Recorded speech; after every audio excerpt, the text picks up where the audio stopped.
Okay, I had to record this shit again because something didn't actually record and it was like the windows and shit.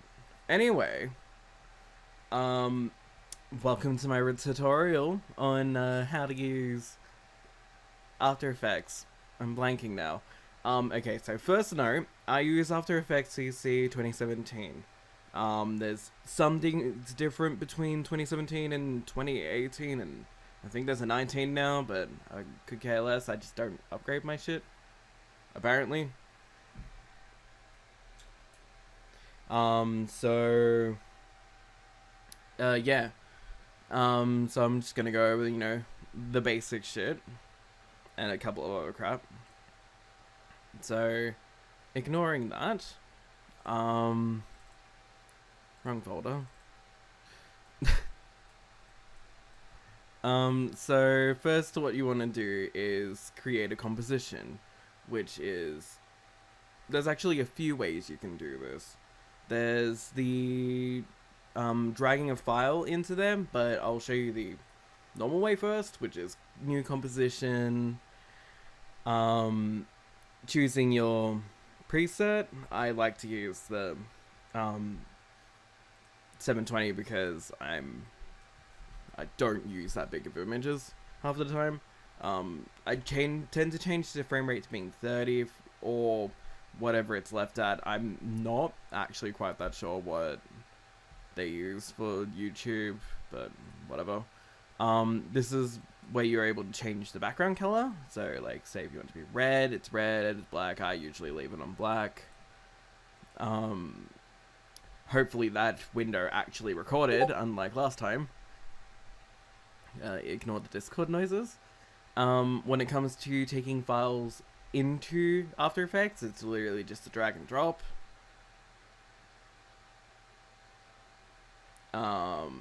Same with audio. Just dragging one of Kira songs into here because I'm like that. And then when adding things into the composition, which is down here, which is your timeline, you just drag and drop those as well. And you can also drag and drop things onto this area, which allows you to just dump it straight on. PNGs keep their transparency, which is always good. Scaling is this. Holding down shift keeps it constrained. You can also move stuff around like that. And there's also settings down here. Hold on, I'll turn off the background so it's less distracting. These are all your settings for your position, scale, rotation, opacity, and your anchor point. Your anchor point, this thing here. And that's where, things scale and rotate from, its origin point. Now I'm gonna put that back because, yeah. Your position, so, your X, your Y. That was the wrong way around. Your Y, your X, I don't know anymore. A lot of different programs use different terminologies for that. Your scale, and this little button here turns off the constraints, so, blah, blah, blah, blah, like that. Turning the constraints back on. Your rotation, this allows you to rotate, and this little thing here is how many times you rotated. And your opacity. Now, so what you want to do is basic animation, which is basically keyframes. So a keyframe is when you click on this little stopwatch here, it creates a keyframe, which is this thing here. This little diamond shit. You can click on all of them. Then you, oh, by the way, to zoom in to the timeline and out, it's this little slider, so that's smaller and that's larger. You move your little timeline position off to another area, and then you set your keyframe by, well, it automatically actually sets it if you adjust something, so adjusting the size, the position, a little bit of the rotation, a little bit of opacity. And to preview this sort of stuff, you either press spacebar, your numpad's 0 button, Numpad 0 does it from the start of the composition, and spacebar does it from wherever it's actually placed. So this little green bar here is your RAM preview, so it's like kind of renders a preview for you automatically. And another cool quirky trick, to change your keyframes from being linear, which means like straight linear line, to something that's like eased in sort of thing. You right click them and you click on easy ease, or you can actually just press F9. Apparently stops the recording, so I'm on a second video right now. Yeah, you press F9 to turn it into easy ease. Oh god, I'm a mess. Anyway, so that's basic keyframing. If you want to make a keyframe after that, you just, you know, do the exact same shit. So now he moves around like that. What's that? Text. Putting text into here is clicking on the little T, clicking and tidying.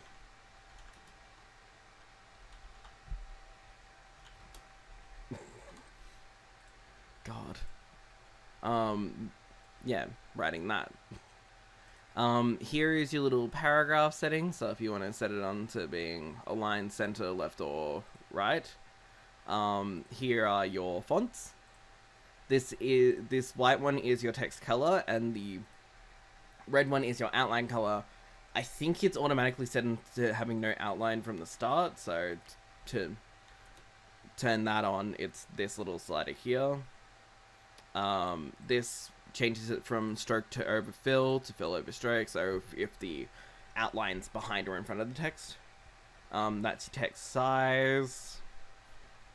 This is a bunch of other shit. Bold, italic, all caps, aesthetic writing, subscript, and yeah, those two. And as for keyframes, it's the exact same with text in the transform section. So, you know,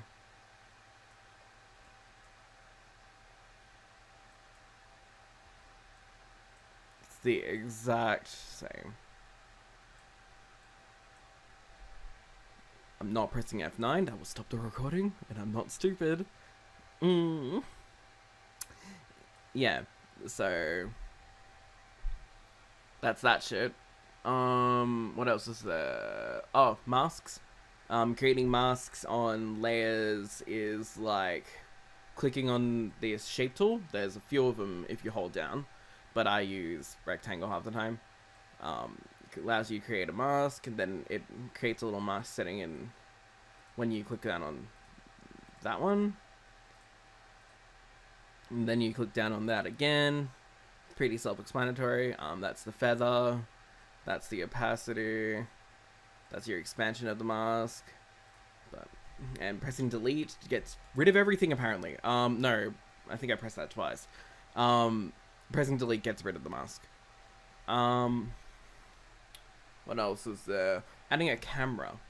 Oh, and layer. Different types of layers. So when you get a layer in new, you get, you know, a few types of layers. You get text, which is a text layer. Solid, which is a solid little sort of square. That's the size of it if you want to choose it to be. This is the color of it. It's just a solid color.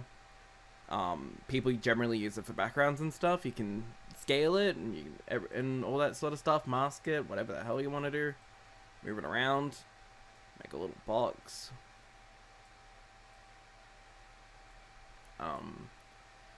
Yeah. Then there's also camera, which I'm going to go on in a second. A null object, which is basically like an empty, so something that you just like, it's used for controllers and advanced stuff, so I wouldn't get into it right now. A shape layer, which is a layer that is a shape, it's like a vector layer. An adjustment layer, which basically is like any other bloody program that uses adjustment layers. It's just an effect over the top of whatever the hell's underneath it. So like, I'll create one now, just to show you. Yeah, add an effect on the effect area. Just gonna put in a Gaussian blur. And what it does is it blurs whatever the hell's underneath it. So, you know, if it's underneath Cunt Nugget, or Nuggest, sorry, Nuggest,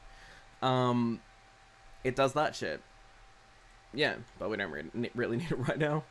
To create a layer, a camera, you go to New, Camera, you get some settings here. I don't change them. I always use a 50mm camera.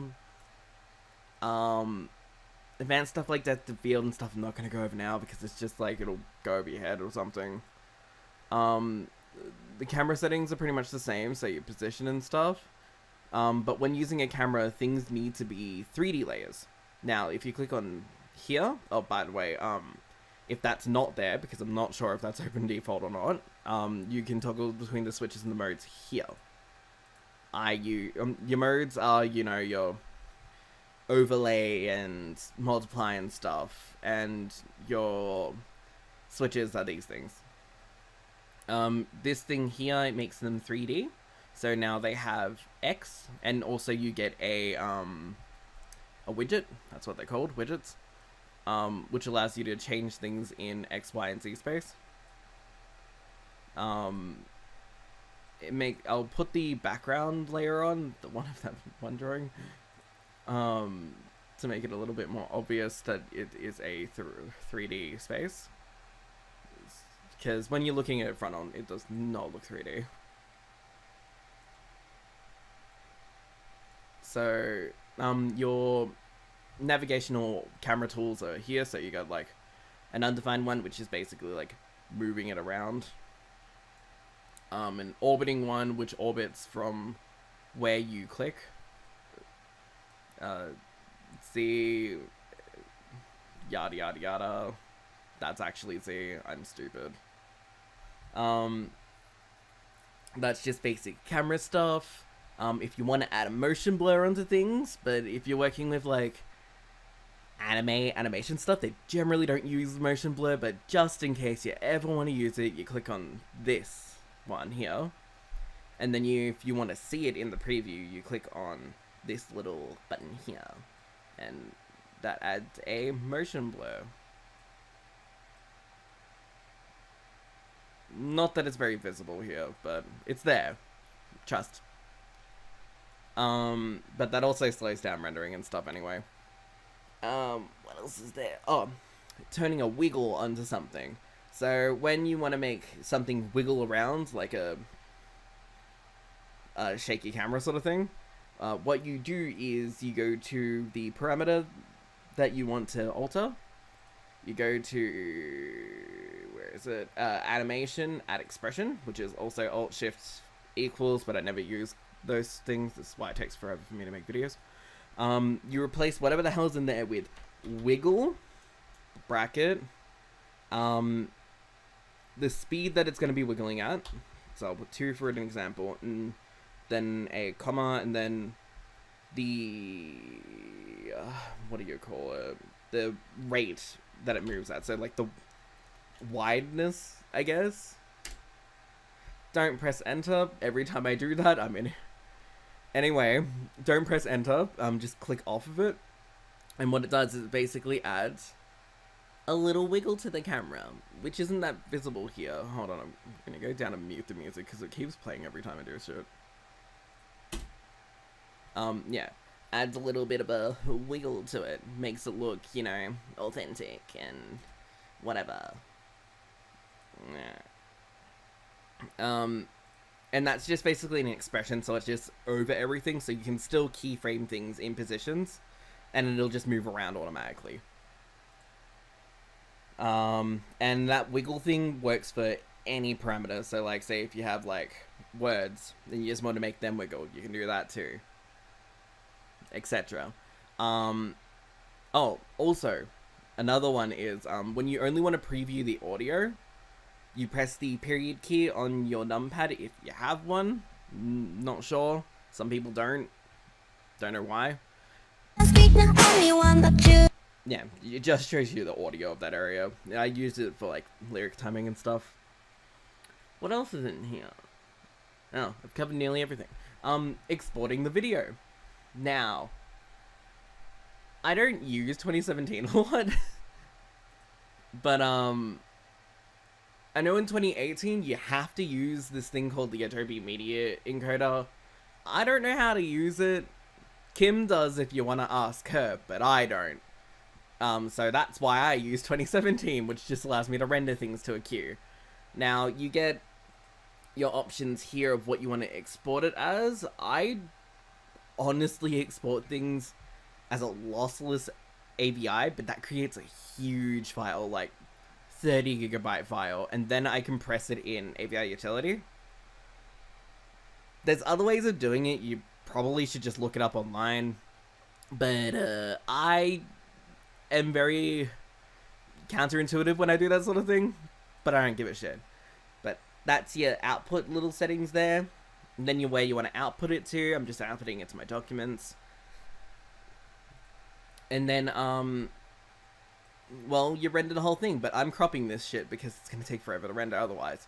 And a cool way to crop things is if you change the work area bar, which is this, which basically is the only area that's going to render stuff at. And you can trim it to your composition. And then, just press the render button, and it goes out and renders things. Now, I've got a good graphics card, so this is going to render faster than normal, and there's also not a lot of shit going on in here. But, yeah, you just let that render out. Sometimes it takes a few minutes, sometimes it takes overnight. That noise is to let you know that it's done. And, let me go and find out a new video, because it's an AVI as well. It's probably going to run really shit to preview. Oh wait, no, there it is. Yeah, that's our Quirky new video. Hire me for PVs. And, yeah, no, that's just basic sort of stuff for After Effects. And yeah, if you have any questions, just shoot them at me. Go and look at plugins and stuff. Go and pirate them. I don't really care. And yeah, so if you have any questions, ask me. Or Kim. Kim also knows. Yeah. Bye.